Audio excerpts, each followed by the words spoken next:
The first tap of a conductor's wand. The first rivet in a mile-high tower. The master link at the genesis of a never-ending chain. The moment a single empty canvas meets a singular master stroke. There is no one thing. Because now, there are many. Because soon, there will be more. Because one is ever the beginning.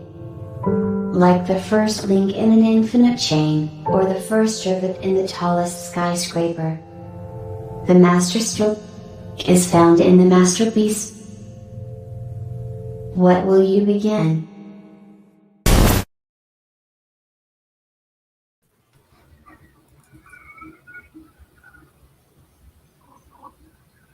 Oh, good morning, Greg. We don't have your audio this morning. So oh, well, there we go. That's good morning, that's everyone. the glitch.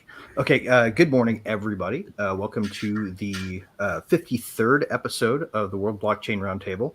I am the first named host today, Greg Lang of Rivet and megatexas.eth and Colt Dao. And I am honored to host the show today. So let's just jump right in. So today we've got our other hosts, Dave from Den Social. Hello. Satoshi Shun, entrepreneur and everybody's friend. Lisa Davis, aka Litecoin Lisa, crypto evangelist and patriot. And we've got with us today Rain on Chain from Cult Dao. She is a new member of the mix today, but somebody who I've been very excited to talk to because I've had some great interactions with her before in other spaces. And we've got Ross from Global Crypto Press, and I'm Greg from Rivet. So quick update on World Blockchain Roundtable Layer ownership tokens. Lot distribution from last week's episode. Each host from last week will receive 133 lot. Each topic contributor from last week will receive 41 lot. And the theme was suggested by myself, so I will get an additional 41 lot. And these ownership tokens come with perpetual passive income, free edits, and governance votes on den.social. And then we have June theme suggestions are now posted. So it's time to vote on them. We will have a link posted in the show notes, but you can find it on the den.social layer. Okay, so current events. Yeah, so what's going on in the world today? There's a lot, I guess, right? Takes everything you've got. What do we want to talk about? I guess there's so many options. Without getting into any kind of like inflamed personal discussion, maybe we can talk about what's going on with the gun laws and shooting that happened recently. I know I have seen a lot of people talking about that. Probably an interesting topic. Yeah, I think we got to start for sure by saying, like, to the extent we're talking about this today, it is because of the conversation raised by this tragedy, but that doesn't diminish the tragedy in any way. That is a thing that if you're being affected by it is the worst thing in the world, and honestly, probably not a time for meaningful processing of anything other than the grief of the tragedy. So yeah, I agree. And we're definitely with you. I was hesitant, like maybe it's too soon, but I just wanted to toss that in there real fast. But it's obviously a big deal. I've been thinking about that a little bit more lately, personally. I know I tend to be the lefty on this show, basically. So I've been kind of like evaluating, my own feelings about that. And what I have kind of come to personally was, the Second Amendment's important, and I think the entire thing maybe needs to be read in its entirety. And maybe there could be a conversation about some sort of well-regulated militia in every town instead of relying on the police force. They didn't seem to do a lot of their job here. So like a social enterprise that knits a gun community into a social militia. Kind of. I mean, it's tricky. It's hard. It's hard to do something that's not extreme one way or the other. But that's what disappoints me is there's a lot of conversation that I see that is an extreme one way or the other. We either ban all guns or we allow all guns. Like there's so much middle ground. There's somewhere in there that we can maybe start. from a libertarian perspective, like, so I tend to be, like almost Joe on that scale, but not quite in the same exact ways. I think there's some real power in the idea of people who own guns forming a community to get together and actually not have to worry about being, treated as a terrorist group. If it were a community group as opposed to a terrorist group, that might help us solve some of these things. Like, it wouldn't be such an in the shadows type of deal. And I think that's a legitimate thing to want to exist for a bunch of reasons. One, that it's defined in our Constitution as something we're supposed to be able to do, but also it can be done at the same time. I think as some we have some reasonable rules on who can buy guns right now. I think it can be talked about more in that direction. Like, I'm not for necessarily registering guns, for example, but licensing can be useful. There's options there to talk about, and I just want more people to talk about. So if we wanted to start, like, here's my question, I think, for the room. If we wanted to start with something that would actually make an impact today, like if we could stop the next one, what would doing something about it look like? Like, that is something that, that I have a hard time picturing in my head as gun control laws. Yeah, I definitely don't have an answer there. Everything that I'm thinking is like a process. It's a long term. It's a transition to something. It's something we have to, spend time on. I don't know what would work tomorrow. What Lisa, you look like you got some thoughts. I'm about to explode. I'm sorry. That's great. The first one, I said, if you armed teachers and gave them even extra money, there would be several that would go ahead and do that. They would have to, obviously pass gun safety courses and things like that. But I think if they were a more well-regulated security force, and it could be completely voluntary, maybe an extra couple $100 on their check or something. I'm always amazed at volunteer firefighters, for example. They've got really good integrity, it seems like. Yep. So I always thought something like that. But I think the more people that are armed, and it's just a regular thing. It's not a. Hear you say, form communities around guns. That's just. I know it's well, but that is that statement. They're probably coming straight for me right now. I probably said something that triggers but it's so weird that it does. By the censors. It's so weird that we've gotten to the point where that does, where it's completely like the best idea that there is. You know what I mean? Yeah, and it's weird. Like, a friend of mine recently was talking about, he's similar to me, where he said, I think that everybody should have universal health care, but I also think it's fine for people to have shotguns. So what's my party? I don't know. But I think we're talking about what would stop the next horrible act. I was off topic. And we're not talking about what the real problem is. The real problem is not the weapon. The real problem is the mental illness issue in our country and probably around the world. That's what caused this, not the weapon. Oh yeah, no, absolutely. There's basic things. The root cause is never the tools. Basic things are basic things, and you can make them bigger or you can make them smaller. The second that Russia came up to the border, they started throwing guns at all their citizens.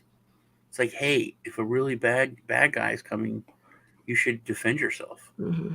And then you just make it smaller and smaller and smaller to who the bad guy is, and you can see that everyone should be able to defend themselves.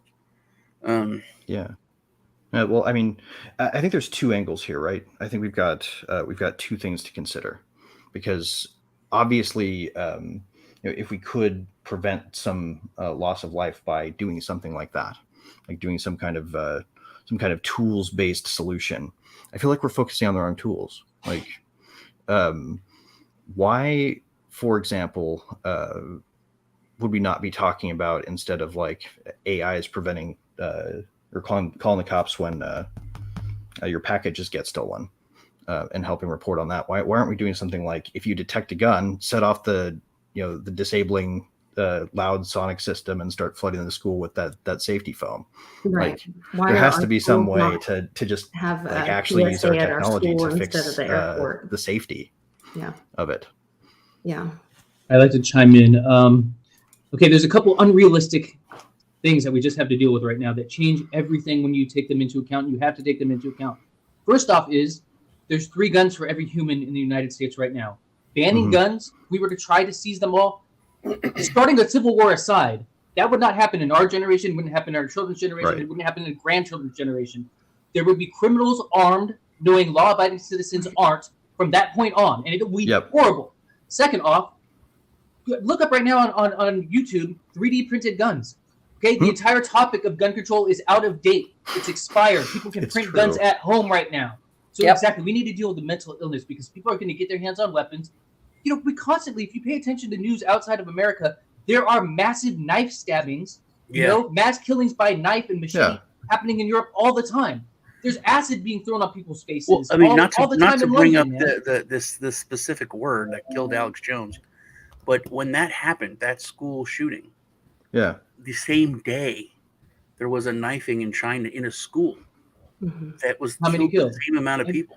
Yeah, they could get him out too. It's really not that different of a body count, man. The thing that always stops me is you know, what's the difference between Australia, Canada, and the United States in terms of the amount of guns instead of how the pandemic played out for the people. The amount of guns that they had, and the gangster culture that we have here that nowhere else has, man. I feel like part of the reason we weren't getting locked into apartment buildings and told how much alcohol we could drink was because of the Second Amendment. Yeah.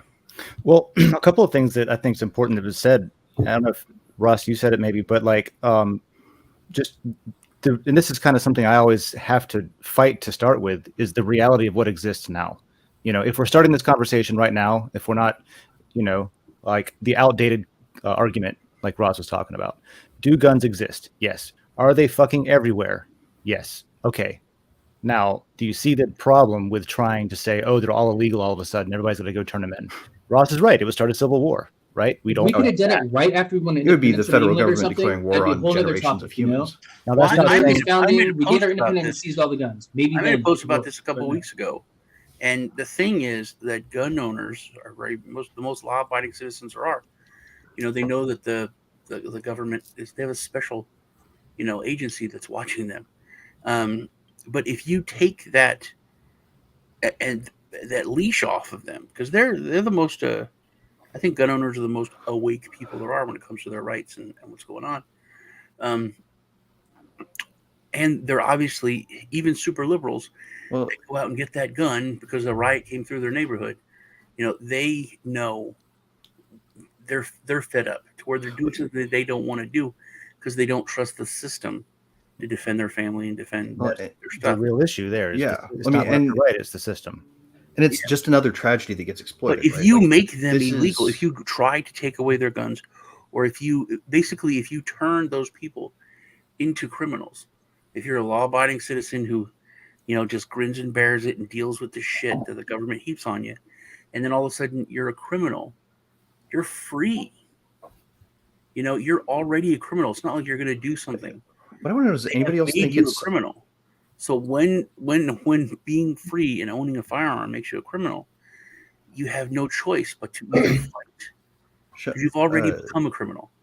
They've already done that. They've freed you. What if that's their point? What if that's the whole point of it? Like, it seems like every time the federal government seems to be taking some kind of action in the United States, it's all about attacking one of our fundamental rights. Honestly, and reducing its efficacy relative to the always, government's I'm going to make you safer, and it's only going to cost you this. Yeah, and I think that with the pandemic and as far and we're paying as we allowed all governments to go, I think the next thing might be a little skirmish. Not a whole big thing, but pushing. Everything is always designed to push as far as it'll go, and it gets to that breaking point, and they pull back, or they push a little bit too far. And then they have riots in the streets about, you know, the vid, and then it ended.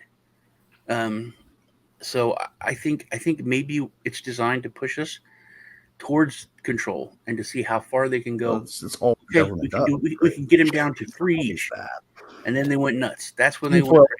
Tinfoil hat a little bit. You think that's kind of like a measurement of where the line is? You think they are measuring where the breaking points are in the different demographics, so that I think since what the operating boundaries are. I just think it would be wrong or a mistake to think that it's coordinated. I think that it's the nature of the system, right? The system itself, just like you plug in any random person, and if they're doing their job and not getting fired, then it does what it's doing. That's my opinion, is like, if there's someone in control, it's not the US government. Just working in the government for almost a decade, I don't think Right. And the mindset isn't negative. Like, the people that work there care. competency to They just end up coordinate doing that kind of terrible things. I think it's coordinated. I think that if you step back, man, and look at just word usage, like when Hillary Rodham Clinton, all of a sudden one day it was Rodham. It was just added on. You know, it was a weird thing. It's like, why is everyone doing that in unison? You know, throughout history, everything's been designed to push as far as it'll go and then come back. And then you have a year or 2 years, and then they push again. And it's a lot like coding, really, when you think about it. Greg, was it Eliminating you that bugs. was telling me about that book, Crystallizing Public Opinion by Ed? Oh gosh, what's his last name? Ed and Eddie.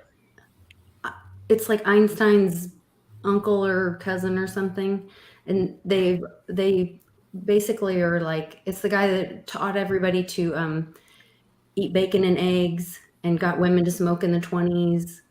Oh yeah, you're talking about Bernays. Right? Yes. Yeah. So when you say there's a coordinated effort, there is a coordinated effort. And if you think they only did it in the 20s and the 30s and the 40s, and they're not doing it now, they are doing it now. Right, but it's part of the managerial whoever culture. they are, has a agenda to make us behave a certain way.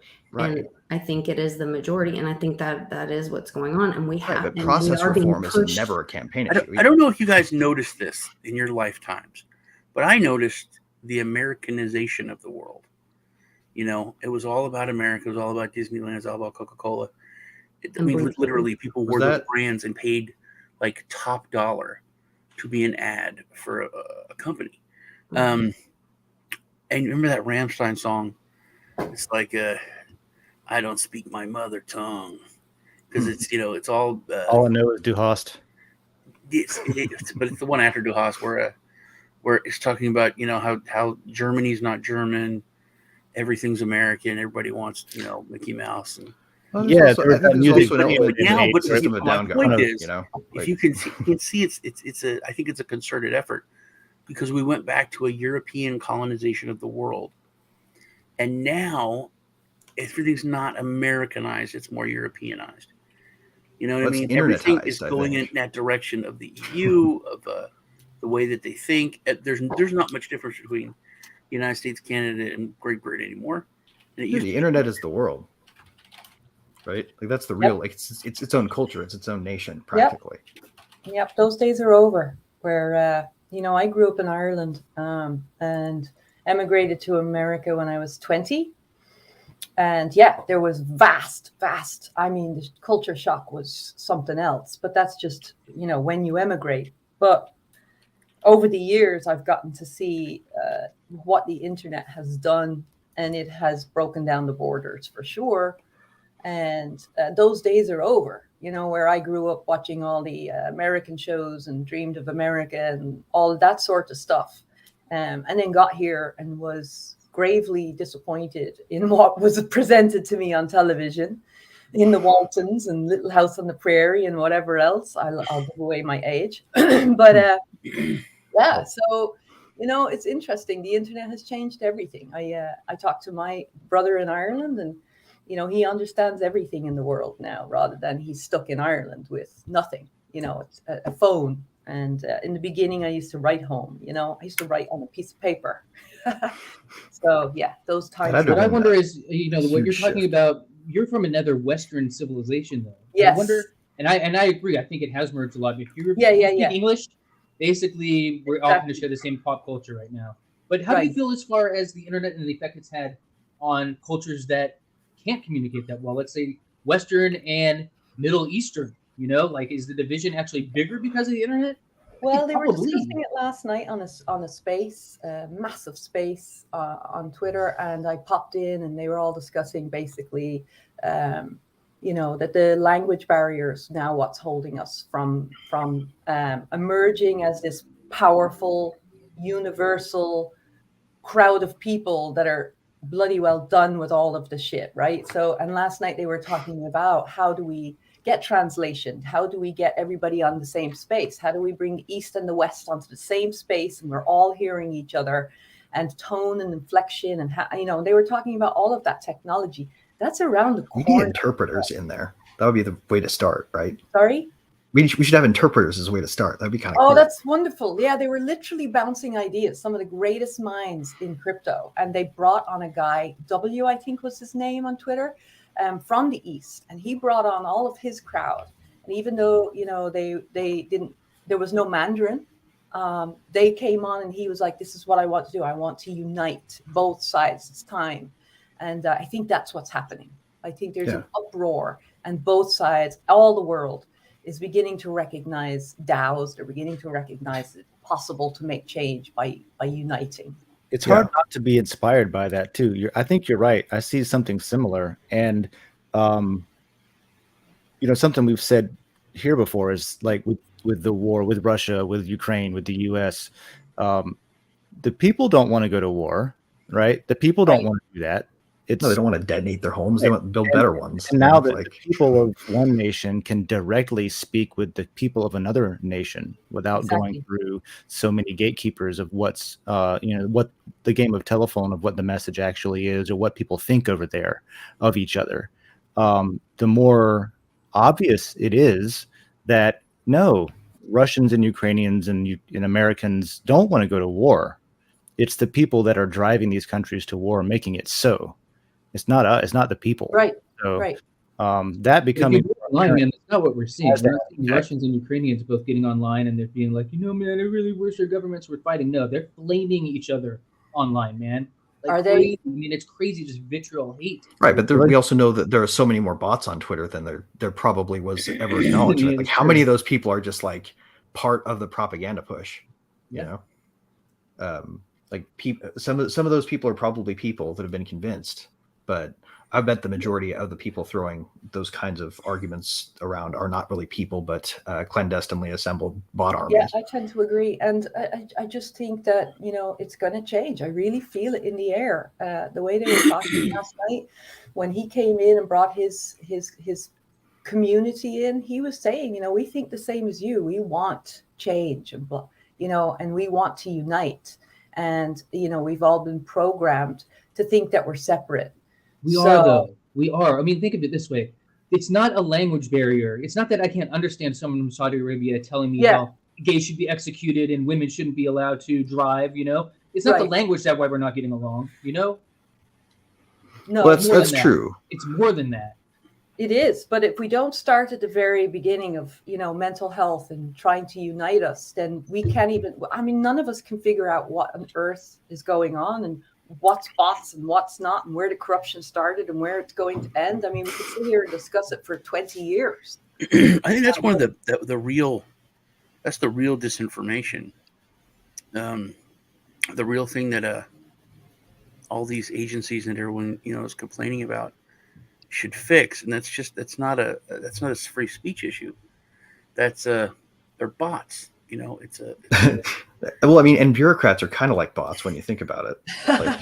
But that's controlling things. That like I could be half and half. Well, I understand why Russia did this. They were pushed into it. Blah blah blah. Right. But they can't go do this. It's still wrong. And then you go in, and then to you, it's like Russia is attacking you, or Ukraine is attacking you because you're not pro this or pro that enough. But it's just a bot. It's fake. Right. But it gets you angry enough to pick a side. That I think is dangerous. They learned their lesson from operant conditioning, right? Like they're playing with one way or the other while we're on the internet. Like I can understand someone saying, "Hey, man, it's not my business. I don't live there. I don't think we should be involved." To hey, man, I really hate Russia because this guy, told me I was dumb. So the troll bots are I think, are really, really bad because they can. Well, then there's the troll, but there's the troll bot captains, right? Like one thing the internet has made real to everybody, I think, is how absurd the people they elect are to lead. Like how much of a joke they really are. It's almost like it's a distraction. Like government is a useful distraction for people who would otherwise screw something up elsewhere. Like these politicians are not the people that are not representative of the people that actually live in a place. You know, Correct. You have to be different in order to actually even want to do that. That's something I end up thinking about social media more than I thought that I would, just dealing with DAO and stuff like that. Mhm. And am I frozen? No, I thought I was. No, you're good. And we talk about weaponized wokeism, or wokeness or something. We think about weaponizing emotions and stuff, and social media can be dangerous for that, for reasons, but it can also be used to disarm a population, because think about all of that.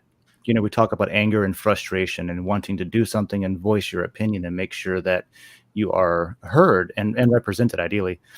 Think about how before social media, the internet, things like that, the place to do that was kind of the ballot box. The place to do that was kind of town hall. But now it feels really good to yell on Facebook, to argue with somebody on Twitter, get your opinion out, and you feel like you said your piece. You feel like you've done something. It feels good. It's out there. But it's not really in a location. It's not really done in a forum that matters, that is going to get through in the way that actually go into your, even. And that's been to talk to, and that has been ubiquitously true till now, right? Like until DAOs and until crypto, and until you could actually take economic power and exercise it digitally. I think that's a huge shift that is not being accounted for in the way that the current thing thinks about itself, right? Like it's not cognizant of the fact that there is this other way to organize that doesn't involve installing somebody who's indoctrinated to Taylorism before they're allowed to lead. It seems to me that this is a new thing that's really going to change how the dynamic works in a way that we haven't seen yet, because they haven't acknowledged it exists yet. I think acknowledging the basic truth about gun control is, throughout history, it never worked, whether it was prohibition or whatever.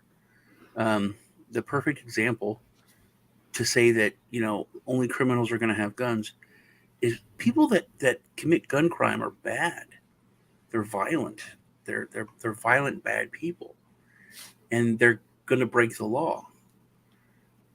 Now, people that smoke pot are usually not violent, bad people, and they broke the law for decades in doing what they did. So to think that these violent, bad people, lawbreakers, are going to stop when these peaceful, nice lawbreakers never stopped.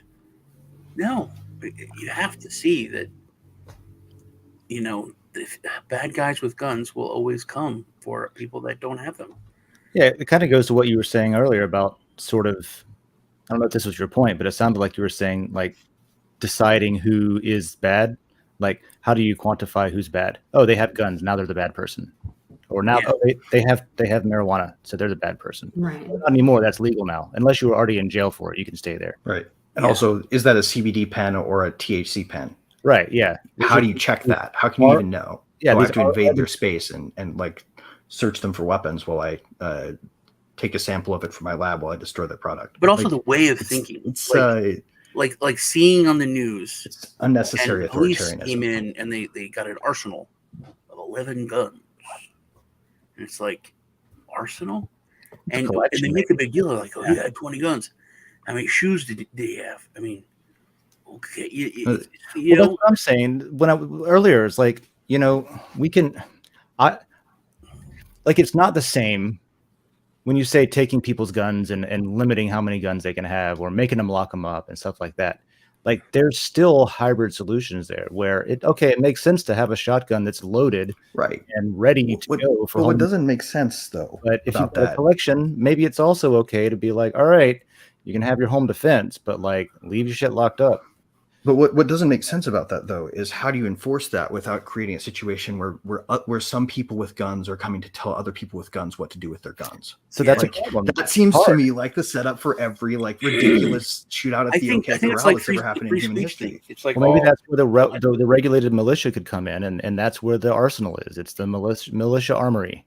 Well, so some people with guns are coming to tell other people with guns what to do. Again, it's going to result in people shooting guns at each other.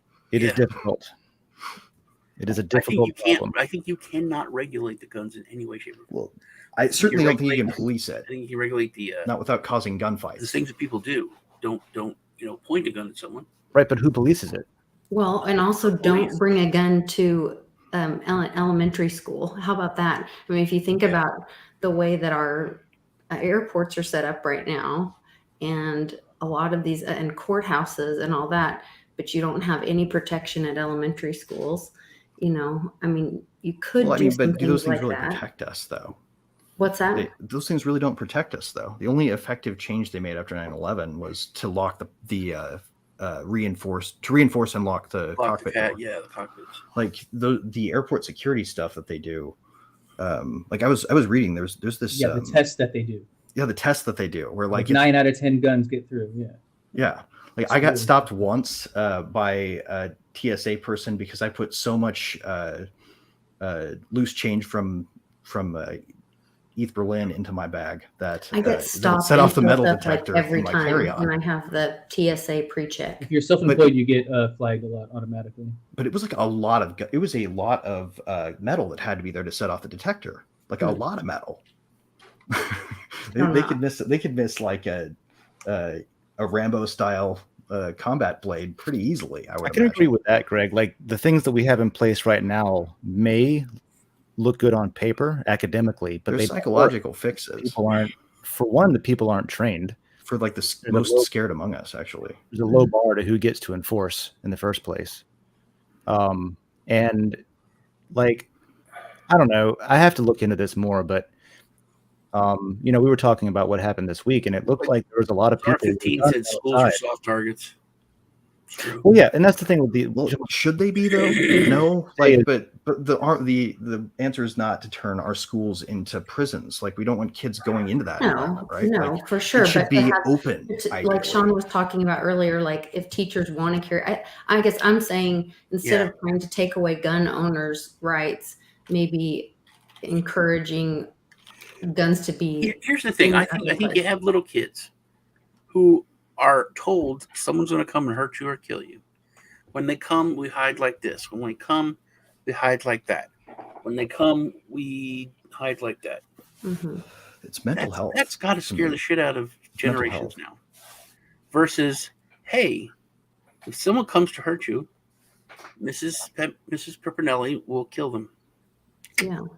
How about well-adjusted? Imagine growing up that way? We try to, That's kind of how I grew up, dude. Honestly, exactly. I grew up with, I was, I think my first gun I got when I was maybe not even 8 years old, and it was like I'd walk around, I'd go hunting with a shotgun, but I was also, we had a lot of safety. We had a lot of like understanding of what this is. It's not something to fear. It is something to to not maybe. It's a culture. Like there literally is a culture around it that has a community that can police that behavior without because you're exposed. Yeah, I wasn't.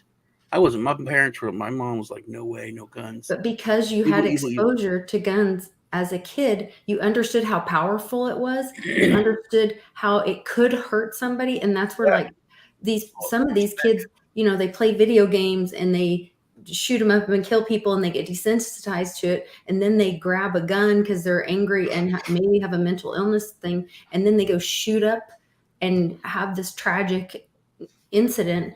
Well, where if we had guns in, possibly taught in school, gun safety, and kids got to see the devastation that a gun can really produce, maybe they would never touch it. Right. Safety training people doing the shootings are like seeking step that one. devastation, though.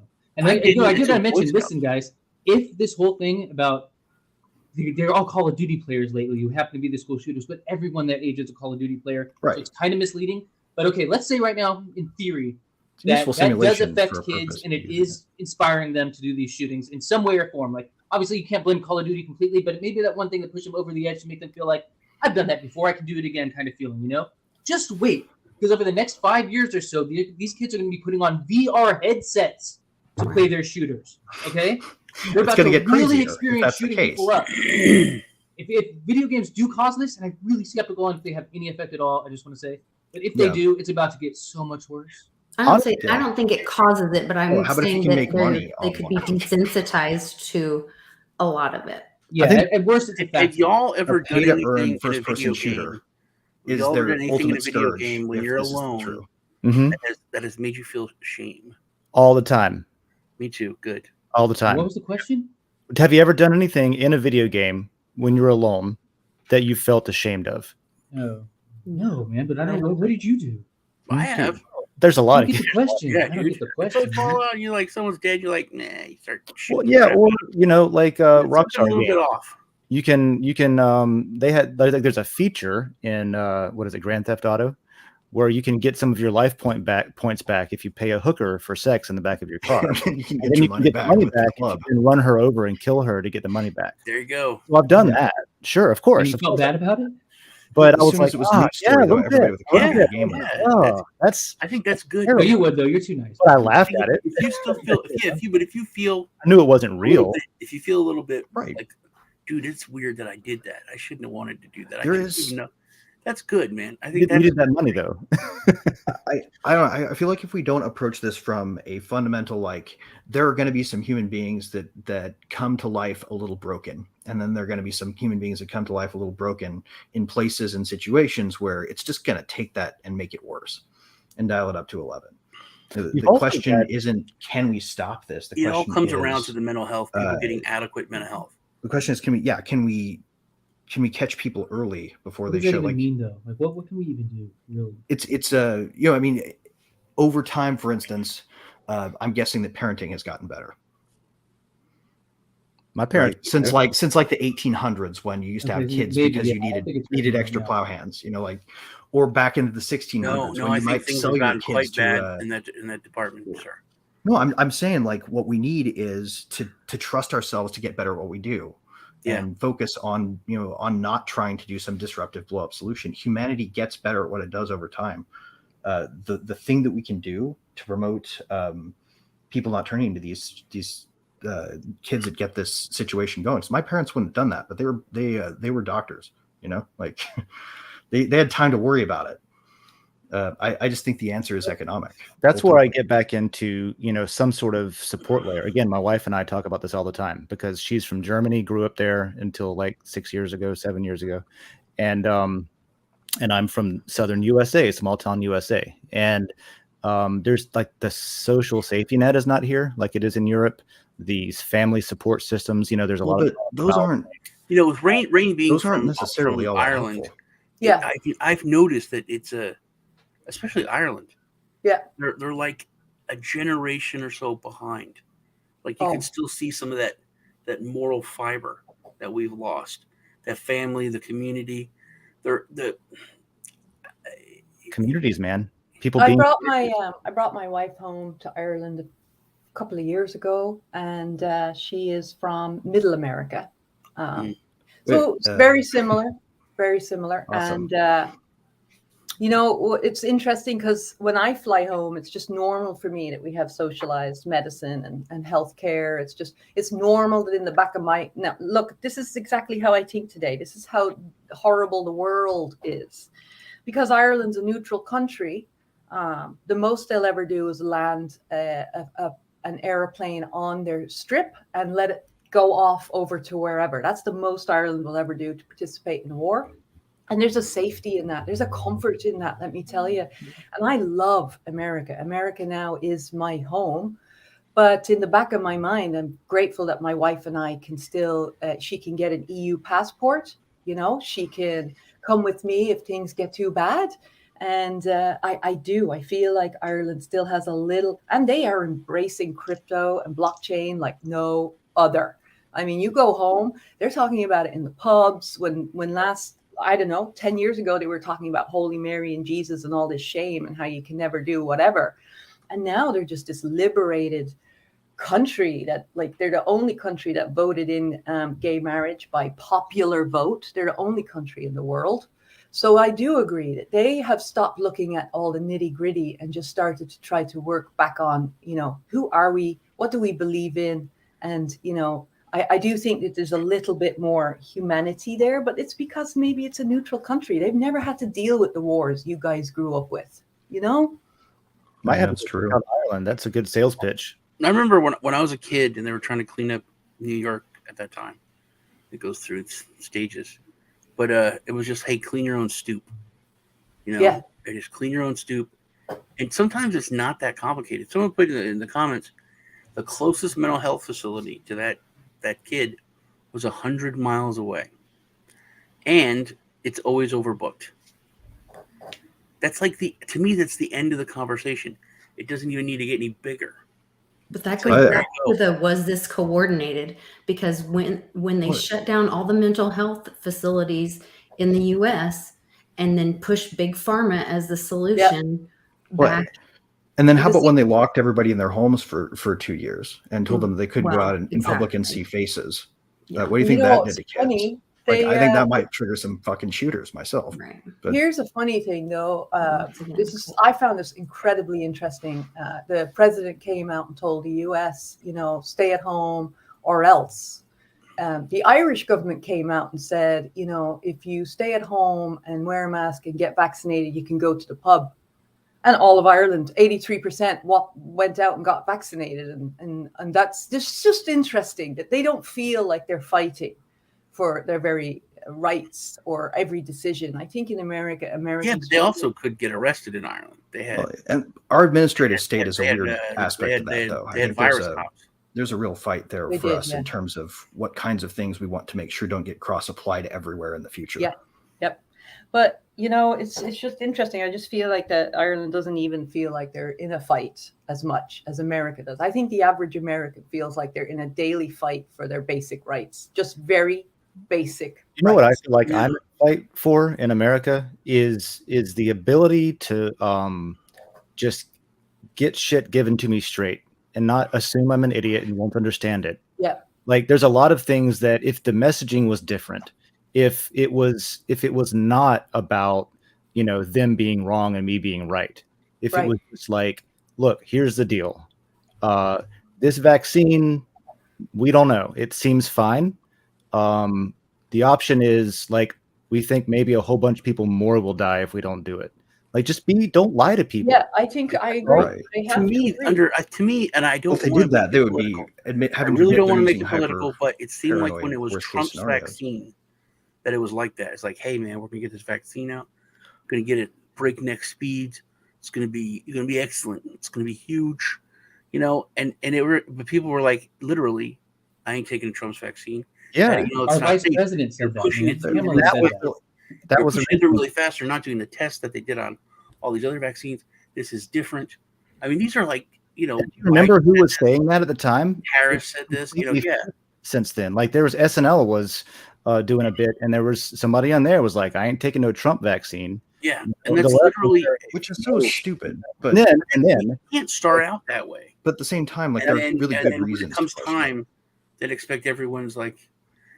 That's what I told her. Was like, hey, just want to wait 1 year. Just want to wait 1 year. The reason not to take it 1 year, and I'll see what happens. Wait, Ross, what was that? The reason not to take the vaccine didn't change with the administration. I mean, you were literally taking something at the phase where normally people are getting paid to take them because they are considered or that they're still testing it on animals. Like we were the animal test this time. I mean, man, one of the three is already discontinued because of the side effects. Right. Real quietly though, man. Real odd how quietly they did that. Yeah, and if you look at the biomechanics of it, actually is there's something you can't hurry up, like over time. Like 5 years, 10 years, 25 years. You can't fake that data. You can't hurry that data. Well, I mean, actually, the really interesting thing about it is, and you can go. Anybody who disagrees with this can go ahead and go to look on all of any given medical journal, right? Like this one was from a decent medical journal, or a decent health science journal, right? Like they literally used a process that in other animals can only be used for 3 or 4 boosters before it starts to create sort of the inverse effect where people are getting sicker from it.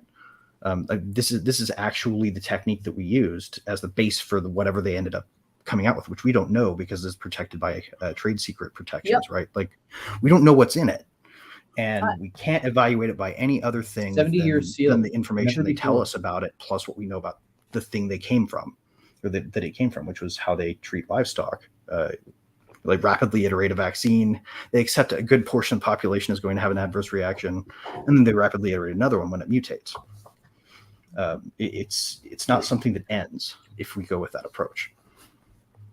And that's the argument that people make when they say, no, it has been tested for 20 years. It's been used. Yeah. On animals and those results. In a process that requires we corral them a certain way to make it efficient. Yeah. And that reminds me of something else that we said earlier too, which was that like you hear people regurgitating exact phrases that are put out. So it does seem coordinated. Yeah. Right. You know, and I heard a term that I hadn't heard in a while, but useful idiot. And there's so many people that fit into that category nowadays. I was watching this YouTuber, what's his Serpenza. This guy used to live in China. He has a huge YouTube channel. He's married to like a doctor over there, and he just would talk about life in China. But now he's out of China, so him and this other guy talk like a lot of truths, and he pushed it while he was living there, but since he came out, he talks about like a lot of really, really bad stuff that's going on, and he did a video on just all these like low-level influencers and makeup tutorial people, and it was a very good video because all these people are like in the same square, walking around, saying the same things. And then he's showing in the background, there's like these 3 CCP officers that are like everywhere this person goes. And then it's like pulling back the curtain, and it's really disgusting. You know, they're like, oh, look at these, Uyghur people, and they always dance like, monkeys. And it's like they do, every YouTuber comes through, and all they do is dress these people up and they dance. Like you're going to just meet someone in the street, and you're going to dance, they have them come over, and they have like all this food, and they just start dancing. And then they like in the back windows, you can see the same CCP officers. And this is like 30, 40, and it's like, I don't know why people talk about genocide and stuff. It's just great.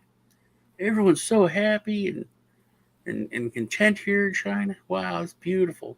Yeah, it's like that. They're Potemkin marionettes in a way. Yeah, that tongue-in-cheek joke that was in whatever the North Korea movie was that Seth did, Rogan, where they were going through and there's all the plastic fruit in the windows and stuff. And it's like, oh, this is just like the Whole Foods from back home. I don't see why everyone's so upset. But you can literally just watch the end of it seems like a skit. It really does. The end of Fight Club, how the Chinese government changed it to, and it's like a Saturday Night Live skit. It's funnier than most Saturday Night Live skits. Have y'all seen it? I haven't seen the end of the Chinese, the CCP version. I have not. They show the explosion, and then they're like, but Tyler Durden, the police came in right before he could blow it up, and he went to a mental health facility, and now he is a productive member of the state, and they saved all the banking industry. Everything is great, and the government did it all. I mean, it's literally, it comes up on the screen. It's like from, and it's a thing. It's like from like a Bruce Lee movie or something. It's so fake, and it's hilarious. I don't know why anyone would do that and expect people to take it seriously.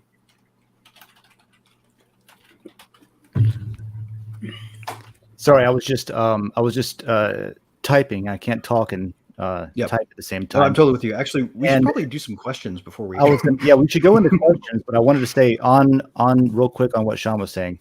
Is like that shit happens over here too. It's happening right now a little bit. I noticed we can see all the comments in the chat with StreamYard, but I have the video open on YouTube, and not all of the people chatting are actually making it out to like public chat. So there are like right now there's keywords being stripped out in real time. Yeah. Like, weird. Yeah. Oh, you guys, anybody want to have fun? That said, pull up the YouTube mobile app and do a search, and then resort it by most recent. And if you're searching any kind of controversial topic, you will get nothing. All the stuff most recently posted is not there. Now that we've pointed out that happy fact to think about, what have we got here, Greg, for questions? All right. So We've got Jacob Wayne up first, and so everybody knows, like, we normally do a topical show. This week we have a topic that is host choice, so we're kind of just running wild here. I will ask the questions, and we'll see where they go. So Jacob Wayne asked the first question, and he said, "How has FUD evolved since number go up turned into number go down over the last 6 months?" That's a good question. How has FUD evolved? I mean, it's evolved into a monster from little minute creature since the beginning. I mean, everyone is amplified on fear, uncertainty, and doubt. And I am in a way that I never have before. I mean, if we've been around for a while, it's definitely not the first time we've seen crypto take a dip.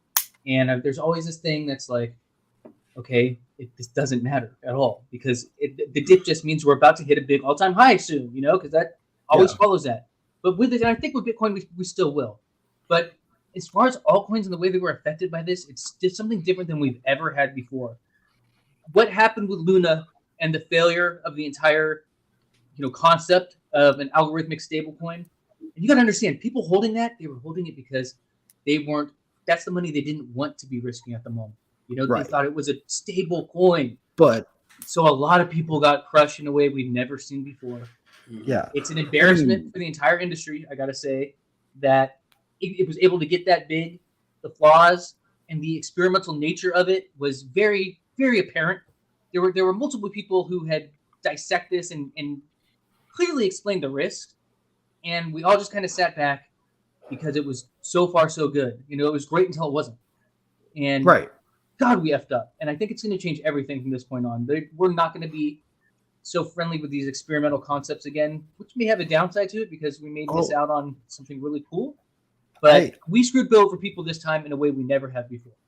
I don't necessarily feel that way. I think there's a fairly good opportunity here for us to, as an industry, take this as a learning opportunity that we can actually demonstrate we've learned something from it.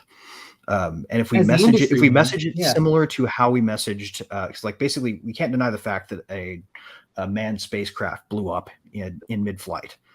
How do we keep the shuttle program? That's what we're looking at, right? Like, that's kind of really the world. But I also think that we're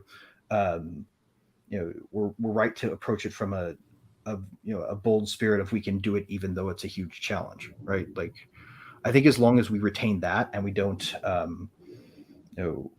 we don't succumb to the regulatory beating that tries to shape this back into the old system, because that's the only thing we know how to regulate properly, and so that's how we're going to have to understand it in order for it to be safe. If we just succumb to that and don't try to push forward with something revolutionary, we'll get stuck with the status quo again. I'm in full agreement. I don't think we have conflicting views. As the industry, it's absolutely what we need to do. But with that, we have to understand the trauma that just the average investor went through. Yeah, that's true. That is true. And we're lucky that the average investor this time wasn't the majority of investors in the country, because were that the case, we would be getting lynched in the public square right now, all of us, right, for just even being associated with it. Mm-hmm. So this in a way is sort of like a pre-disaster that we can learn from, so that when crypto is the majority of the world, we're not making that mistake. So crypto is arguably a self-defense weapon. And, earlier we were talking about gun laws and stuff like that. There's a similar problem with the narrative around cryptocurrency, where everything gets lumped into the same thing, like the FUD changing with the number go down in the last 6 months, as the question was saying. It's like there's a lot of people that feel vindicated for FUDing before. So now they're really happy about it. I fucking told you so. Bitcoin only, that kind of thing. But like, there's also a lot of people that don't understand that there are dramatically different projects. And just because they both have a token doesn't mean that they're anything like each other. And even the SEC doesn't get that, or they claim not to get that. And education, I guess, the same way that, like, just because an assault rifle has a plastic heat shield over the barrel doesn't mean it's an assault rifle necessarily. Could be a hunting rifle with an add-on attachment, just like with crypto. Just because it's something that you can buy doesn't mean it's a financial medium. It's a very special wrench that works on a very special socket or type of bolt. Yeah, it costs money. That doesn't mean it's a money technology, I guess. So I don't know. I think about self-defense too when I think about cryptography and crypto and stuff like that. I don't know if I had a point there, but that's what came out. I think as far as how Fed came this time around, this number go down, I've seen some people kind of give up and feel like that this time was really manipulated, and that the market cap is so small compared to the overall financial system, and they feel like it was really manipulated, and like where crypto was always like our chance against the big guys, and it's like, wait, we're not strong enough. We've got to get more people in to be able to fight against that big financial system. And what are some things we could do? Like, I feel like DAOs are an answer for this. Like, community managed projects are less likely to screw themselves. And I do think also that the DAOs are the right way to think about administering some kind of charitable net so that we can do these experiments, right? Like, I'm against forced giving at gunpoint, but I love the idea that you can give to something and help something good come of it. I don't think we have to worry about a repeat, honestly. I think that is solved. I don't think we're going to see an identical situation in the future. I think that's done. Yeah. Our paranoia and where we draw the line on how big we'll let something get that is unproven. I think that line is drawn. I think everyone's in agreement too. Yep. I would also say recently FUD has started to come from globalists a bit. Yeah. Yeah. They're not doing so. I saw that they're, I guess, forking Luna. They're not doing the same thing again, though. There's no resolution to this, man. He's down to so few. He has like, he had $3 billion worth of Bitcoin as his reserve. So that's why Bitcoin crashed along with Luna. As Luna was crashing, he was selling his Bitcoin reserves, using that to buy his own coin and hopefully boost that back up to $1. That did not happen. It was just draining itself away. So his arsenal of his safety net is gone. I mean, he has a few $1 million to pump something up that if he wants to. Luna 2.0. I mean, okay. Like, what even is the point of try it? At this point, yes. I don't know what people are. I know everybody's been calling for burn, but I don't know if that's Pinto 2.0 now without explosions. I don't think a burn's even possible if it's already distributed widely like it is. I don't know. You just listen to someone awkwardly try to save face. I mean, this guy has had people show up at his home. I mean, I wrote an article about that. Like, he's scared. I mean, the government in this country is saying that they're investigating him now for fraud. He may end up in jail. Yeah, he has real life people wanting to whoop his ass, rightfully so. And we've already seen trying to propose things that you don't have to be affiliated with this country for us to put you in our jails. We've seen that proven, right? You don't have to be. We haven't done it yet. You haven't done it yet. Country. You don't have to have ever lived here before, but we can still get. They went after. We got El Chapo. They got El Chapo. They got what's his name? Kim.com. Nameless people in Guantanamo. We have. Kim.com's free. What do you mean? Hollywood went after Kim.com through the FBI. And he went to do this one. He fled, right? And he stays where he can't be extradited, I think, right? No, they came. We came to his house and stole his servers and all of his cars in New Zealand. Yes, there's a documentary about it. And then he's never been arrested in U.S. custody, though, right? No, they took him into custody for that. Oh, did they? Yeah, they did take him into custody. He did get immediately released, basically, but they made a show of it. And then we showed that we can do that with journalists too. Now that we have Assange in the situation, so people should be scared everywhere. Yeah, that's true. I mean, the Assange thing is crazy, honestly. Like the level of distortion one has to read into U.S. law to make that some kind of constitutional is it's horrifying. It undoes the notion of of free speech. We started the entire revolution. If you look back in history, because it's little tiny tax on tea, and we're talking about all these massive injustices that no one's doing anything about. Right. And I know it's going to be some stupid thing that's going to cause, like, the straw that breaks our camel's back, that everyone's going to go grab their AK and their AR-15 and go march and not. They're going to march to use them and scare the shit out of everybody. I thought we were close to that point years and years ago when I was, I don't know why. Whenever the Obama administration assassinated the U.S. in the United States. I don't know That why was pretty screwed up. the place is not just surrounded and people just let the guy out. We're not going to. I think people don't know who to go to fix it, because clearly the people that are in charge can't fix it. So who do you even go? Who do you go? It's like when I got hacked. What? When I got hacked, I'm like, what do I do? Yeah, who do you go to fix stole it? this money from me, but I can't call my police department. I can't call my sheriff. They're not going to do anything. They can't do anything. I'll be explaining everything to them, and then they're not going to know what to do. This is why people are talking about DAOs so much, I think, because we're looking at our our leaders, right, our ruling class, and we're saying they are not helping us. They're not there for us. And who could? Like you'd have to be basically the who's the blue guy from Watchmen? Like you have to be that guy in order to fix. Is it Ozymandias, that guy? No. The guy with the penis. Yeah, blue guy. Oh, they all have all the ones that were the guy that showed you the penis. Yeah, right. Mr. Manhattan or whatever. Yeah. Dr. Manhattan. Dr. You Manhattan. would need that kind of superpower to fix this with a top-down solution. We all have that superpower. But You know, he fixed it. top-down solution. Remember how he fixed it in the comics? Not all of us. But the movie or the actual graphic novel is they fixed it with a common enemy, fucking alien invasion. You know what I mean? We're like, we got to put the world together on a common enemy. He didn't fix it. He went away and was like, oh yeah, aliens, go fight that. Well, he went away as a way to buy time, actually, right? To fix it so that they could finish that reactor. I'm pretty sure there was, maybe I've got it backwards and it was the film and not the book, but I think the book ended with everyone in the world coming together over a common enemy, even though the common enemy was fake. Rain made the point, but when she came to America, and she thinks like most people in America think that someone's trying to take your rights away or fight you at all times. And that, I think, is just the way the world is being led, is that it's against another person. You can't just like something anymore. You can't say, oh, I like this. That people say, oh, so you hate that. No, I just like this.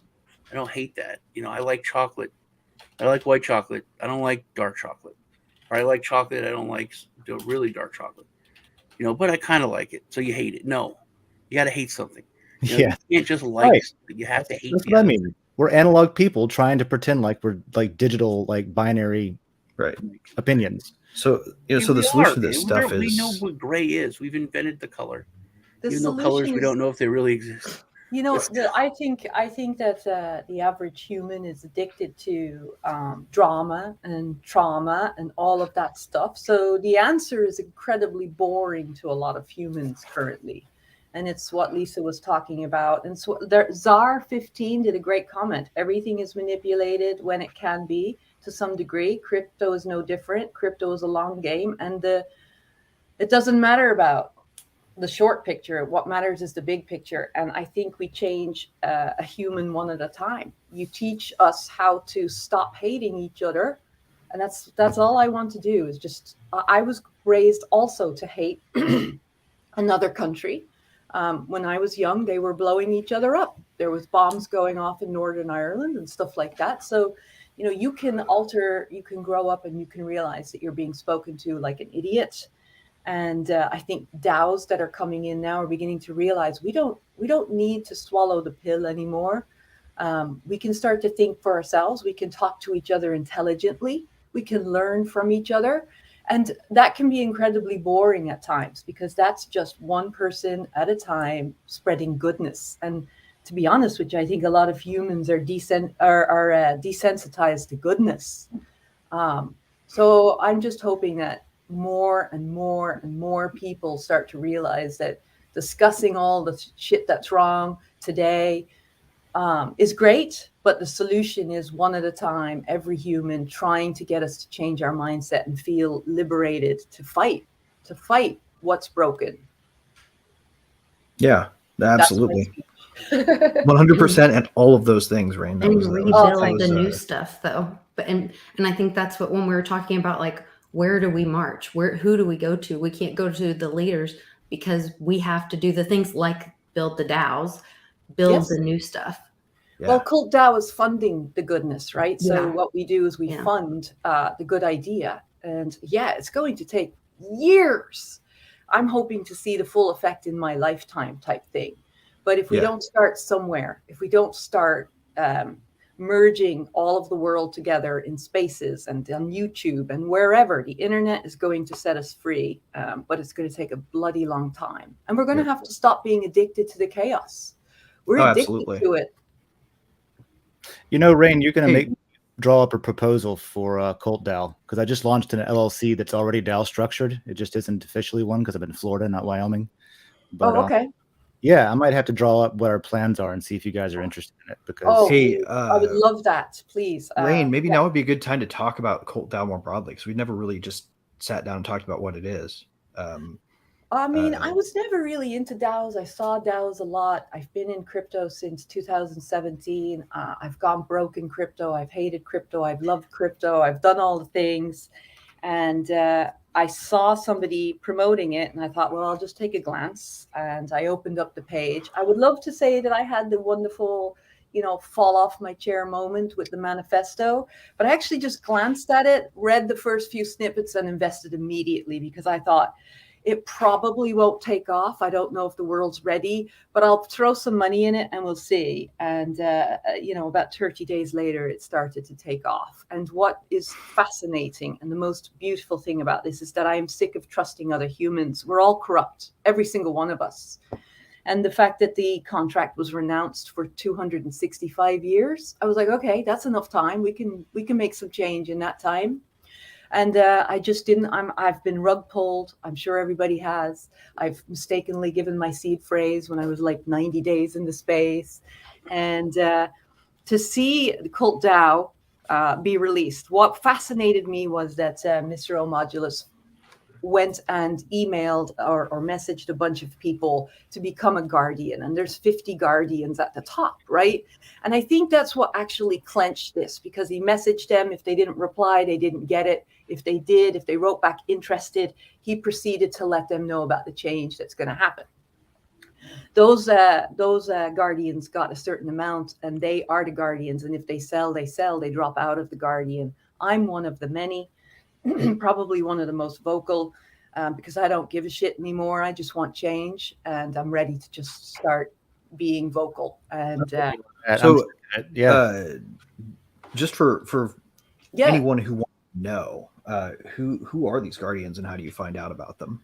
Like, how do you find out how to make a proposal in Colt Dao? Yeah, so unfortunately, the most expansive form of communication for projects at the moment is Discord, and it can be a little bit cumbersome. We all know that there needs to be a better solution than that. But for right now, if you go into the Discord, you will see, all of the projects that are currently asking for funding, all of their proposals. You'll be able to go in and say, I don't agree with this. And basically, it has to be fighting for decentralization or the greater good. For example, we just invested in the Unminding project, which is free mental health for the crypto community. And that the return on that is going to be invisible, or it's going to be magnificent, because those humans will have healed. And all of the problems that we're talking about, I think, lead back to what has caused a lot of mental health issues over the generations, all countries. And I think that's one of the most powerful things. But we also invest, like a VC, we'll also invest in projects that will give a return. We just did Pulse Chain and a couple of others. And now I think we're going to be buying some Bone and Ethereum and Bitcoin. And you can vote if you're one of the many. You cannot vote if you're one of the guardians. So we feel that will keep it fail safe. The guardians will change, but the many have all the power. They do all of the voting. So, and what I'll say is it gives funding to those that are ready to break the chains. Break the chains, you will get the funding. Yep. So So to Lisa's question, right? Yeah. The idea that, you know, who are we, who do we see, where do we go? Ultimately, I think the process of understanding cult leads you to a place where you say, you know what, I'm not waiting for anybody but myself, right? It's me, but me and all these other people who feel the same way. And now we have a way to organize it. Yeah, we have to build these things and we have to teach people they're there. right. But I think when you get into that space, like when you start talking about Den, even, like, who wouldn't want to be on a social platform where you get to actually vote on how it's run and how it functions? Like, that makes a whole lot of sense. Wow. Yeah. You know, there are just a lot of places that need some kind of feedback mechanism that can't be perverted for purposes that nobody wants at all, even probably the people doing it. You know, like, nobody brags about being a behavioral marketer at an advertising agency who tricks people into responding to things exactly how the people who pay them want them to. Right. Exactly. You know, so that's pretty cool. It's fascinating. I've never seen anything like it. I could, talk about the person who created the contract. I've no idea who he is. Everybody proclaims they have many theories and whatever, and it just doesn't matter to me. What matters is that this human has created this contract that can't be penetrated. He's not involved, so his ego doesn't even have to worry. He can just sit on the internet and make jokes, which I think, if you actually understand Cult Dao, you'll realize that what he's saying is it doesn't matter. Mm-hmm. The contract is the contract. Me, anyway, same way. I hope we never find out who Satoshi is or who they are. Whatever. Exactly. It's like, it doesn't matter. What matters is what exists. Here's what's there. Well, he has KYC, and BlackRock did comment that he is a very famous creator. Oh, interesting. Okay. Yeah, so he did KYC, but we just don't know who that is. BlackRock. It's like a hidden Monte Carlo type of KYC, where he's confirmed with a public entity that confirms identities that he is this person, so that should something ever happen in the end, he needs to be hailed into court, for example. I see. That there's a place to serve process to where this person is going to get notified. Right. Okay. Yeah. And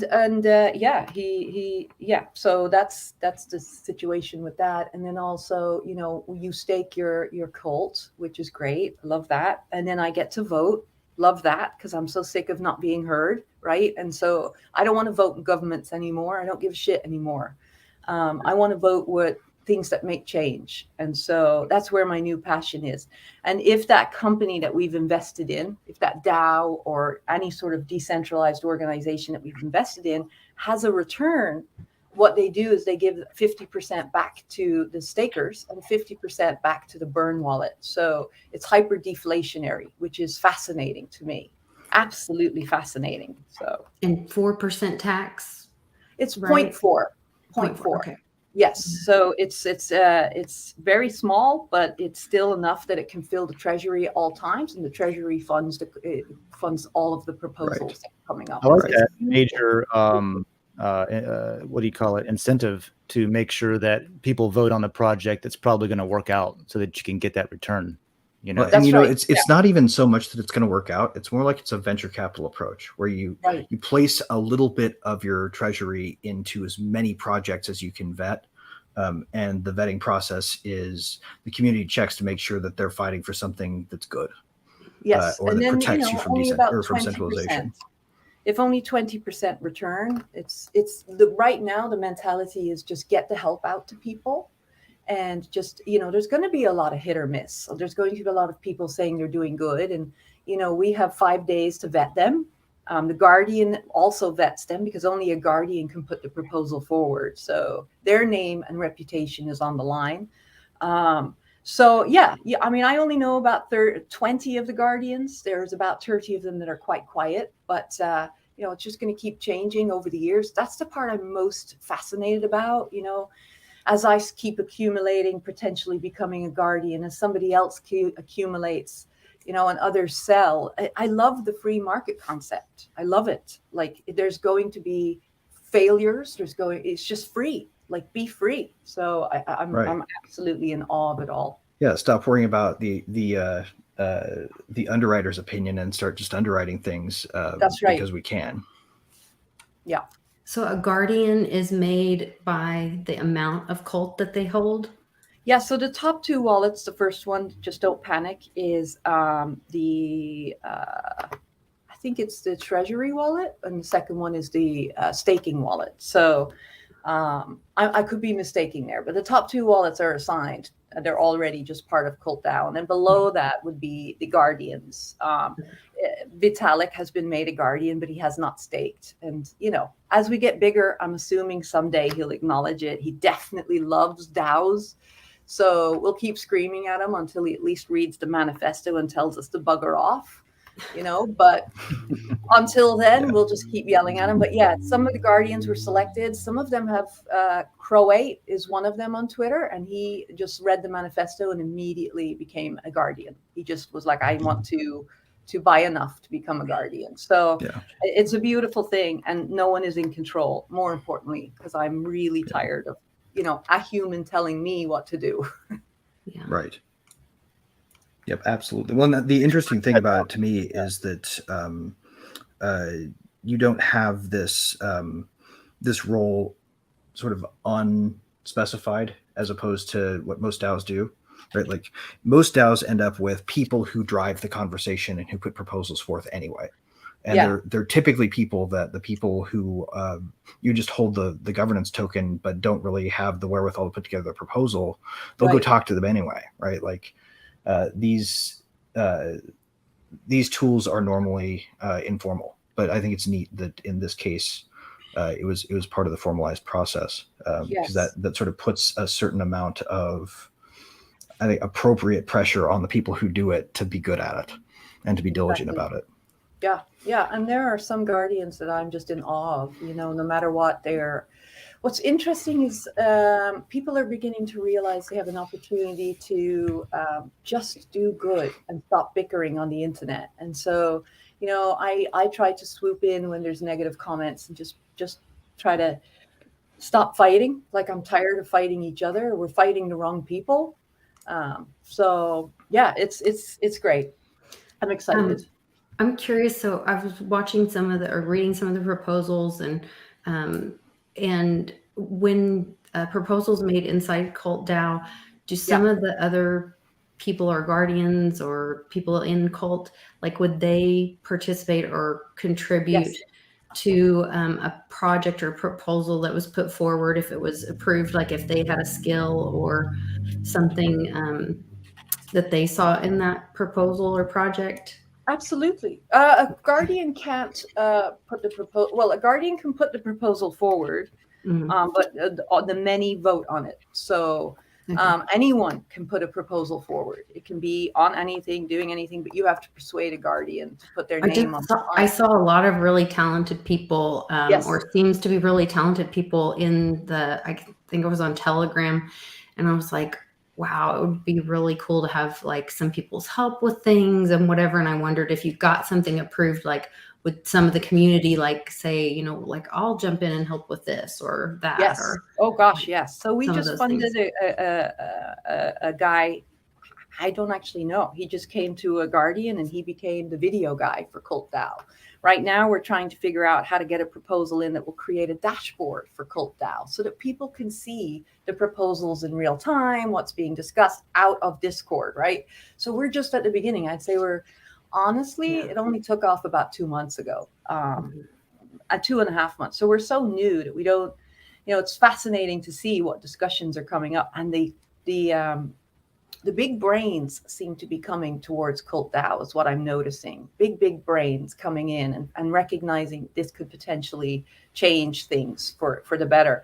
And yeah, you can, if you are talented at creating us a dashboard, you put in a proposal, we'll fund that dashboard. Or I hope that's what you were asking, but yeah, any proposal can go through. Interesting. Yep. And they typically create what, like in the Discord, they'll have these workshop subs that people who want to contribute can go in and have a separate space where they work. And we've funded about 30 so far. I think we've had over 60 proposals. So some don't make it. Like, we actually have a choice today, and we don't have to discuss it with other people. We don't have to go with the majority. We just get to go on there and say, hey, I'm going to use my votes. You can even delegate your votes if you're not into it, but you know somebody has the same type of belief system as you. So yeah, it's really good. And your token has been one of the least affected, it seems like, by this downturn. Greg was shilling you guys pretty hard here a while ago, and I bought because of him. So I've been in. Oh, you're in. Oh, welcome. Yeah. Oh, delighted to have you. But you guys pretty much have survived this downturn.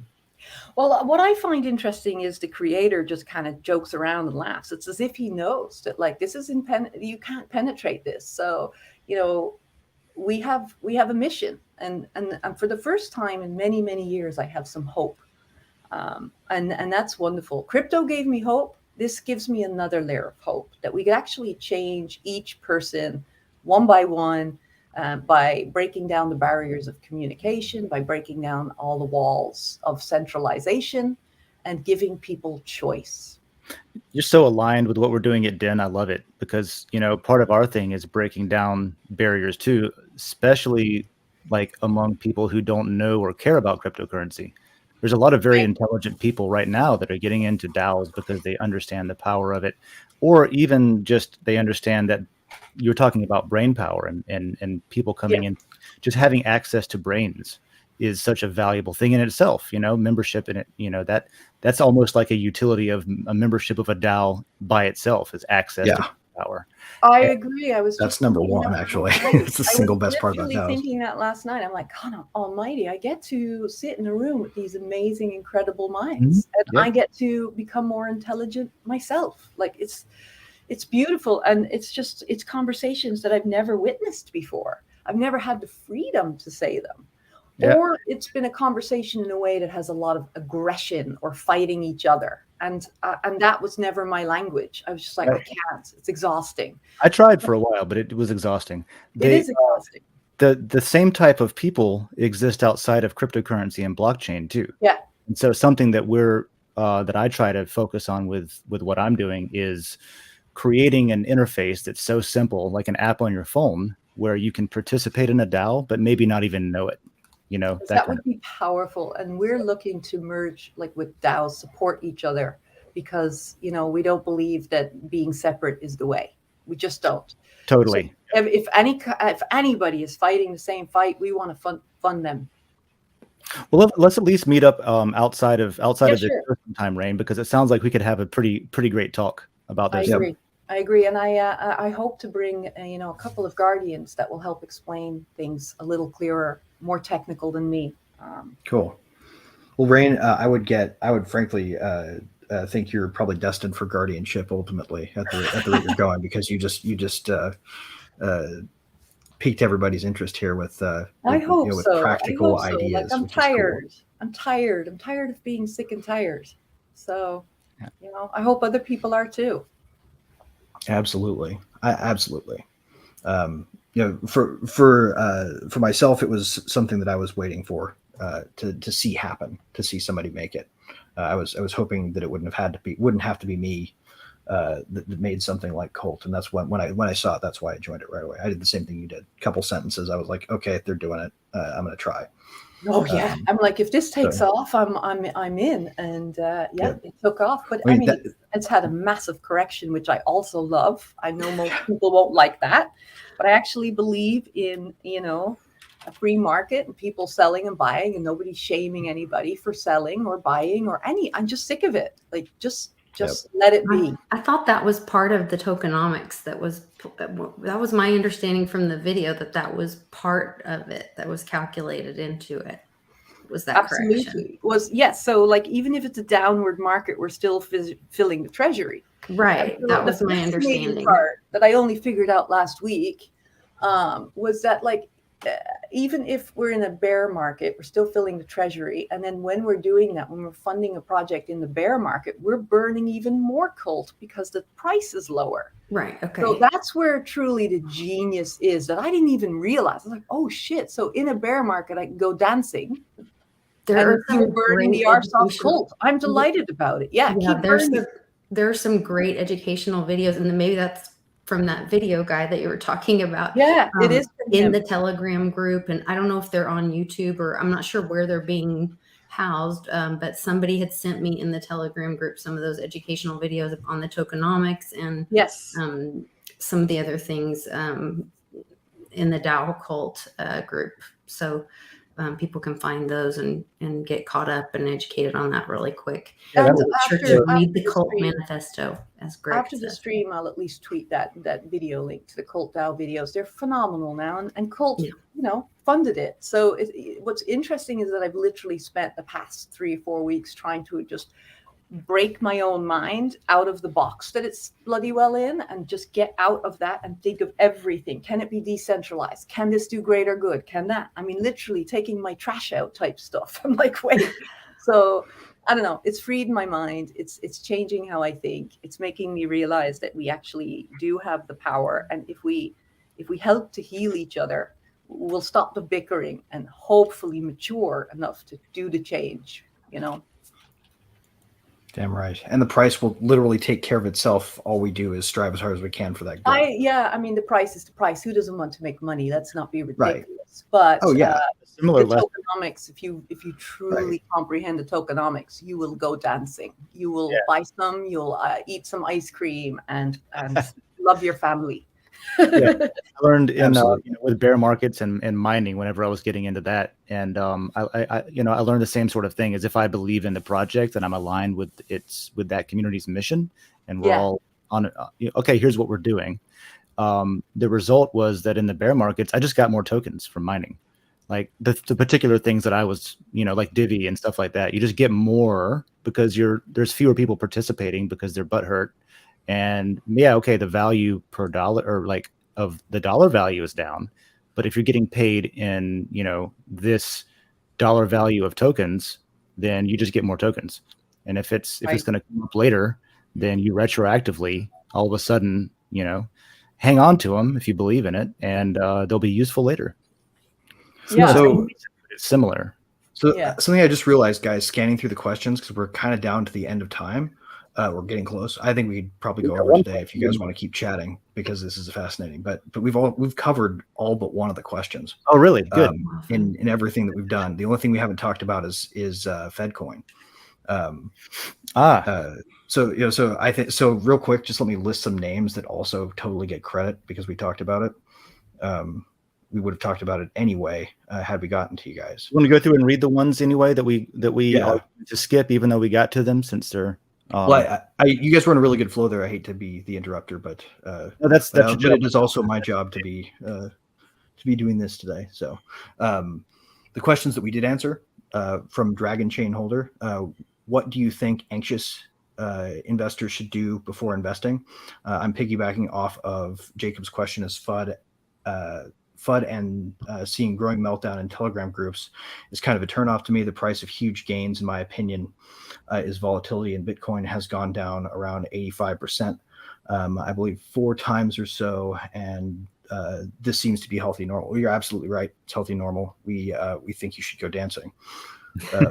Yeah, it happens. This has happened in a different way. Like Ross said, this has happened in a different way this time, but this shit tends to happen. Yeah. Yep. Yeah. And find community and build it, definitely do what the builders do, who go back and code more features when things die down. Right. I would throw in to go in and understand what the tech does and make sure you like what it does and you think you have a reason to support that. Yep. Or just, if you're not a code person, then and you're more of a community person, then go do that. Become an expert in community, build it better. All I mean, if your only reason to like it is because the number has been going up lately, then you're going to be in a world of hurt when that's not the case. Right. We hope you'll stick around because if you're going to wait, Yeah. Till it starts going back up again to rejoin, then you're missing out on the best part. Yeah, have more reasons to like stuff. Yep. Then we have Josh O, who asks, do you think we will naturally over time come out of the bear market, or do you think it will be a specific thing that launches us back to the bull market? And maybe this will be off topic. He said check back later. I think we've been talking about that this whole time.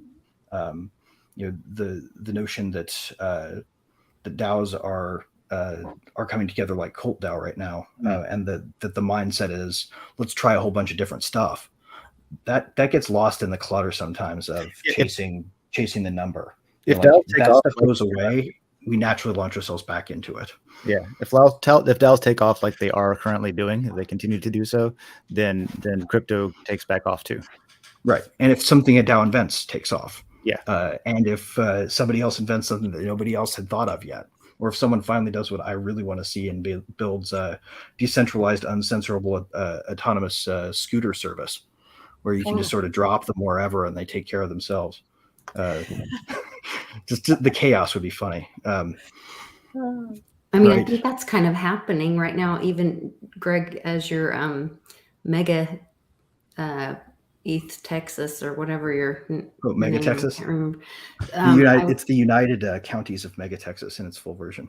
Yes, with the school board thing, Texas and 22 other states left the National Public School Board Association, and basically they're forming their own DAO. They don't know that, they're not calling it that, but that's happening in other areas. So it is happening. Yep. Oh, absolutely. So and that's a very good point. I would like to talk about that more, but I'm going to keep asking questions instead. I know. We got I am asking, is it topic disadvantages and advantages of DAOs? I definitely think we covered that. From a legal perspective, DAOs are a new entity that hasn't been challenged in courts yet. Is an offshore DAO a way to partially escape regulatory overreach? I think the answer to that can be what you want it to be, in a sense. Like you can go for an LLC, like Wyoming has authorized. You can do something in between, or you can do like Colt Dao did and just create a contract that's self-contained that you renounce, and then run the DAO organically. In that case, the regulators cannot stop it. It will continue to exist no matter what they do, unless they go for the entire blockchain by going house to house and shooting everybody running a node. It's not going to happen probably. DAO is, what we learned, and we learned this from another DAO that joined DIN, where they saw a need for something we didn't have yet, which is incentivized governance action, where a lot of people in a DAO won't participate. They'll just hold on to the token, even though they can vote, but there's not enough incentives for voting. So one of the downsides of a DAO is you might think you've got a bunch of support, but people just don't make it a part of their schedule to check in and participate and that kind of thing. So I think that's why when we don't have it right now, but incentivizing the governance process itself is probably something that'll be, it'll at least be something we discuss adding to DIN. We got a lot of stuff to do, but that's one thing that we've done for a customer that seems to have worked pretty well. That is something that is really worth mentioning too about Colton. I've been probably sounding like a broken record, but I feel like since we've got Rain here, it's worth doing. One of the things that the token itself does differently is it has a little bit of a tax on it that has the same treatment of filling the treasury and burning half the supply of that. So interacting with it is a way to force supply down. So paying a little bit of gas, you're also going to be contributing to ultimately the supply and demand balance coming sooner. Correct. Cool. Yes. Yep. So it's a way to incentivize voting, because I don't worry about the fees as much when I vote because of that fact. Let's see. Litecoin Leader is catching up on the conversation. We talk about crypto at some point. And then the last one that we have answered, besides the one that we haven't, was thoughts on Colt Dao, which we've clearly been talking a lot about today. Yeah, that was. I'm glad that we had that. We spent some time on it, but I'm glad we did. It's an important concept. Even if you've got other DAOs that you think might do it better, or whatever your thing is, what Cult Dao is doing, the concept of that, I think is basically why I feel DAOs are important in the first place. Is it brings power back to people that don't have any. Yep. And it leverages the technology exactly as it's meant to be leveraged. Or not that don't have any, but might not have. You know what I'm saying? It's sort of it's an equalizer. Yeah, it's an equalizer. That's right. So what do you guys think about gov coins? That's our last question. We got to hit it real quick. I think gov coins can be great. I don't think they're inherently evil, but I think that they're more likely to be evil than to be good, just because of who's creating them, I guess. Yeah, I think the problem is not necessarily the coin part or the thing that the technology can be abused for part. That is the risk. I think that's what makes it scary. I don't think that that we can safely create them without weaponizing them. CBDCs we're talking about? Yeah.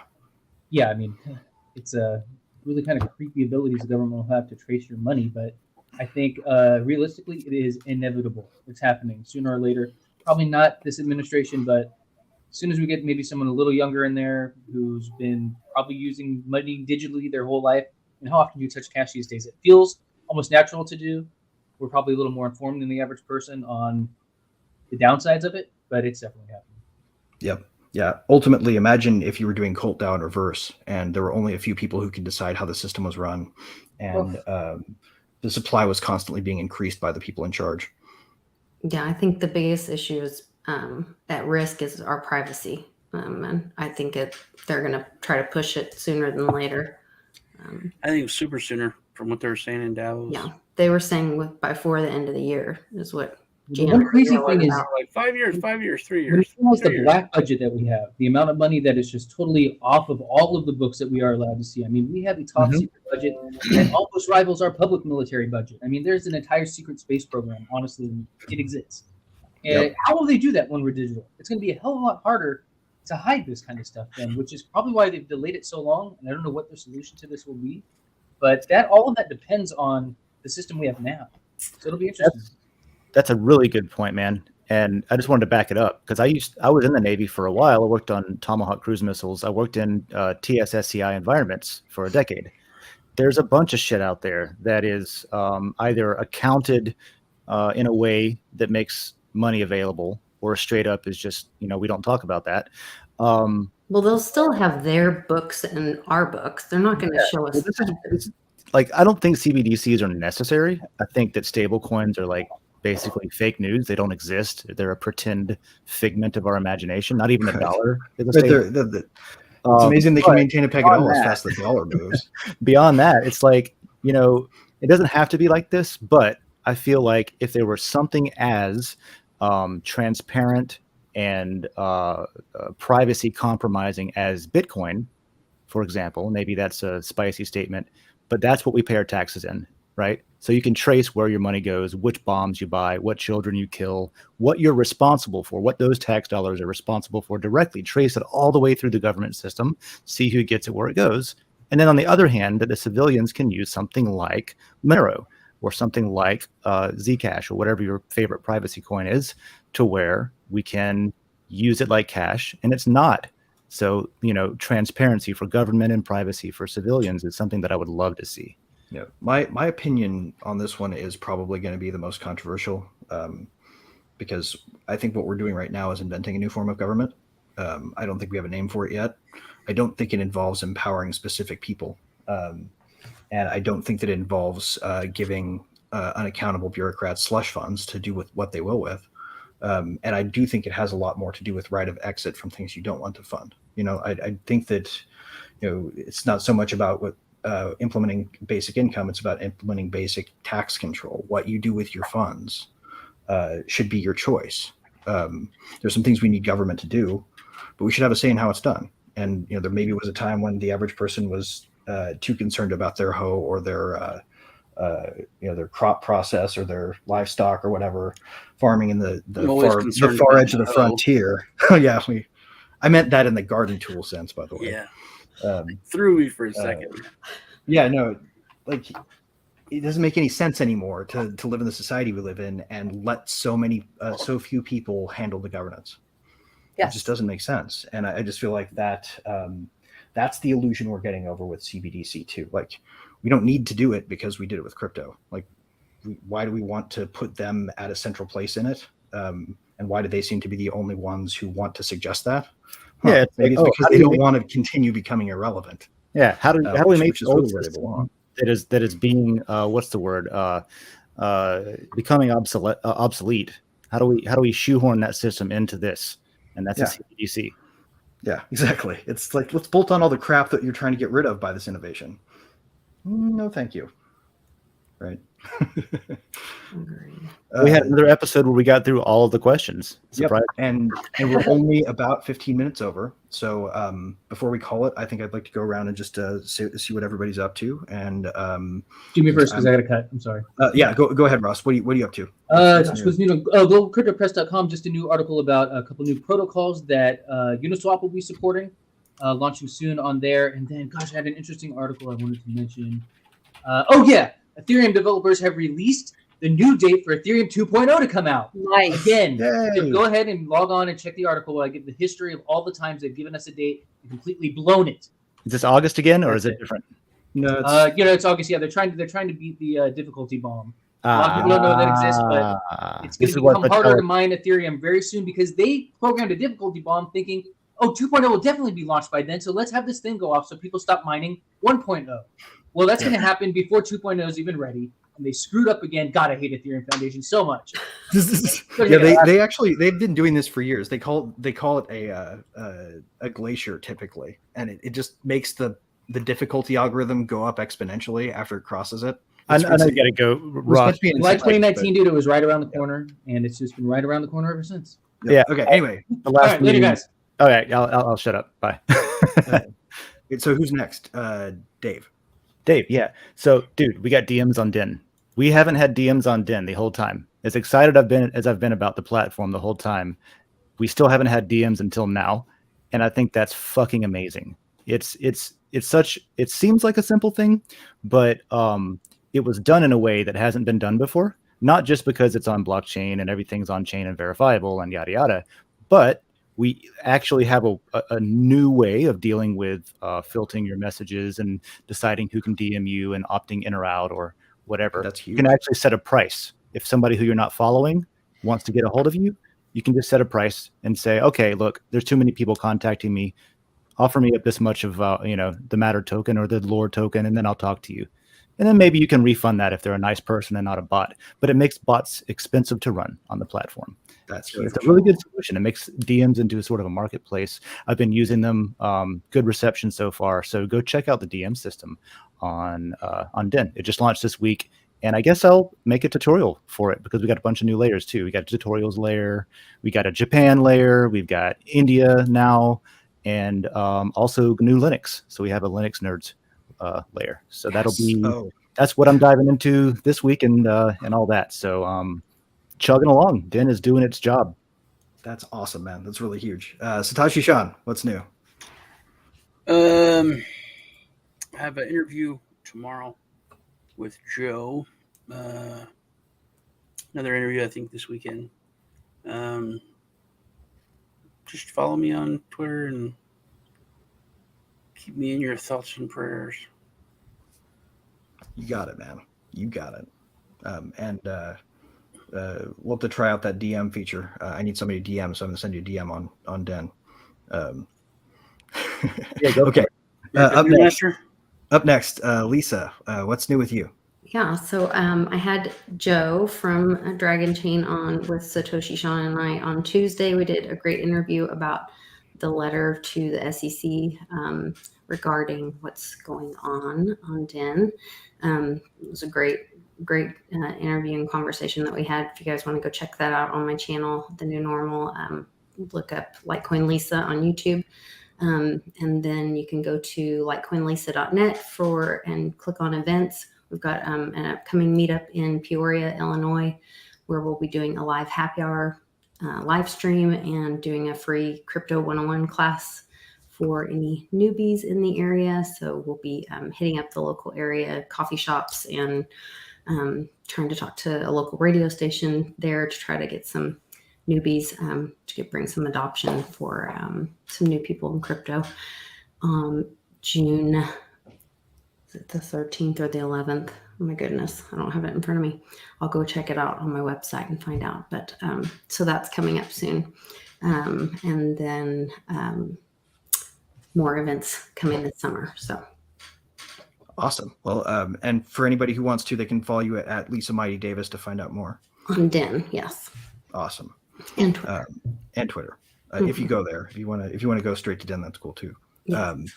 Okay, so at Rain on Chain. Yes. First off, thank you for being a first-time host, and I think I speak for everybody when I say you'd be more than welcome to come back anytime. Just think of it as an open invite. Thank you. But what's new with you? What are you working on this week?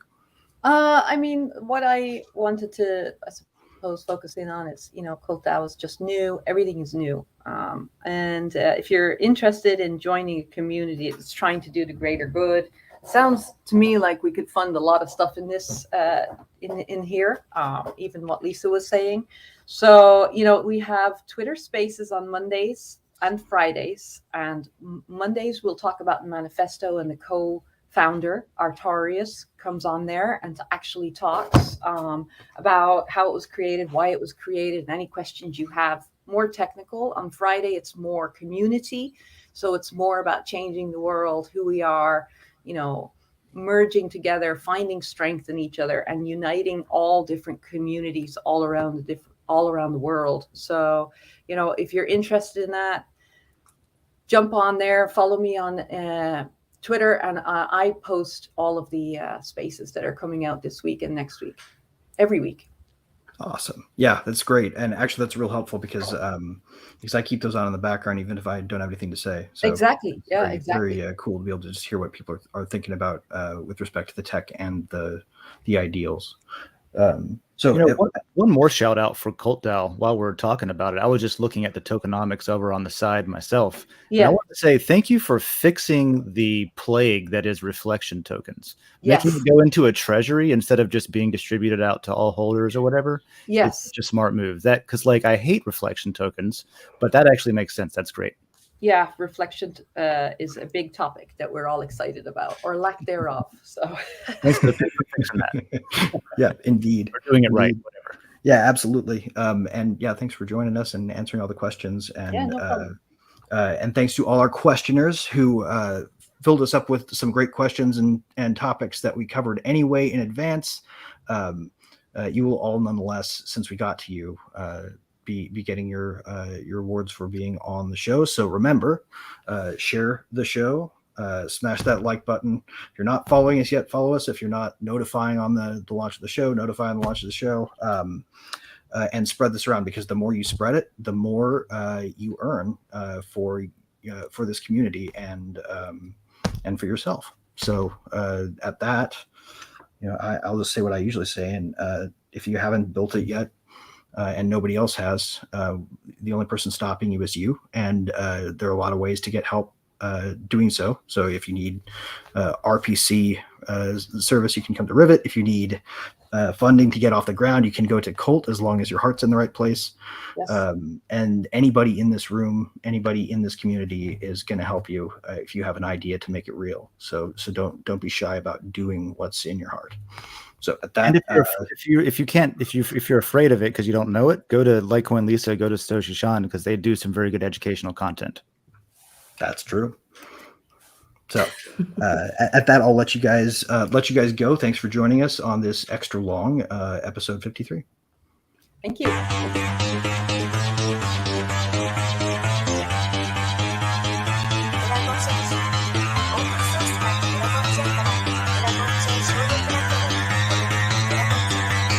Because that goal will serve to organize and measure the best. Adaptable, all capital, label radical yet rational. A tactical approach is palpable if this animal is fallible, but that conclusion is laughable. So with for all detachable from the mandible, you see it now.